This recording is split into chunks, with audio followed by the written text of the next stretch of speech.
रतन टाटा की शुरुआत और बचपन।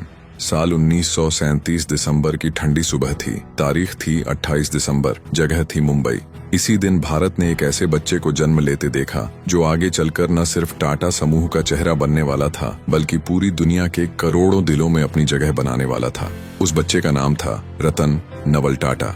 लेकिन रतन टाटा का बचपन वैसा आसान नहीं था जैसा लोग सोचते हैं। बहुत लोग यह मानते हैं कि अरे टाटा तो पहले से अमीर थे, इनके लिए क्या मुश्किल रही होगी। लेकिन हकीकत यह है कि पैसों से भरा घर होना और बचपन में खुश रहना दोनों अलग बातें हैं। रतन टाटा का बचपन हमें यह सिखाता है कि इंसान को सिर्फ दौलत नहीं बल्कि प्यार और रिश्तों की भी जरूरत होती है। रतन टाटा के पापा का नाम था नवल टाटा और मम्मी का नाम था सोनी टाटा। जब रतन टाटा सिर्फ 10 साल के थे तभी उनके माता पिता का तलाक हो गया। ये पल उनके लिए सबसे मुश्किल था। एक छोटा बच्चा जब देखता है कि उसका घर टूट रहा है, उसके पापा मम्मी अलग हो रहे हैं, तो उसके दिल में एक खालीपन हमेशा के लिए रह जाता है।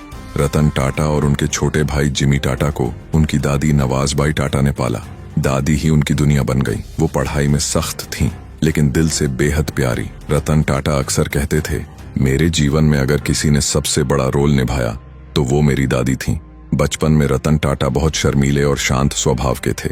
उनका स्कूल मुंबई के Cathedral and John Connon school से शुरू हुआ। वहाँ के टीचर्स बताते थे कि रतन टाटा कभी लड़ाई झगड़े में नहीं पड़ते थे। अगर किसी से उनकी कॉपी छिन जाती तो भी वो मुस्कुराकर दूसरी कॉपी ले लेते। लेकिन इस शांति के पीछे एक गहरी बात छुपी थी। उनके दिल में बचपन से ही ये ख्वाहिश थी कि लोग मुझे मेरे काम से पहचाने, न कि मेरे नाम से।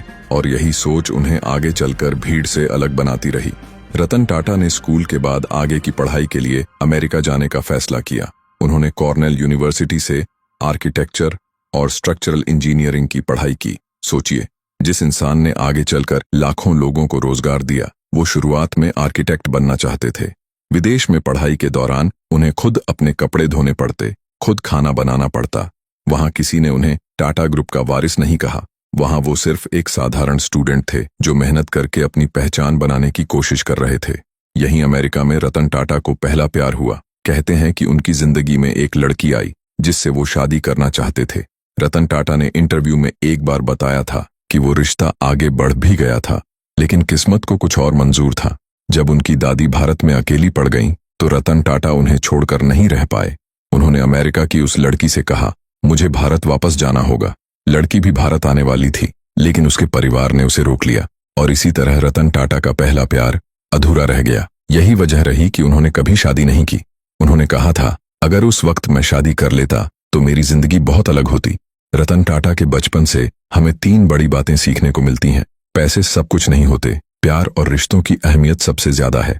मुश्किलें इंसान को मजबूत बनाती हैं। माँ बाप का अलग होना दर्दनाक था, लेकिन इसी ने रतन टाटा को सहनशील और संवेदनशील बनाया। त्याग ही सच्चा प्यार है। उन्होंने अपनी जिंदगी में अपना प्यार खो दिया, लेकिन दादी को कभी अकेला नहीं छोड़ा। और आपको इस स्टोरी से कुछ सीखने के लिए मिला हो तो सब्सक्राइब करके जरूर जाना।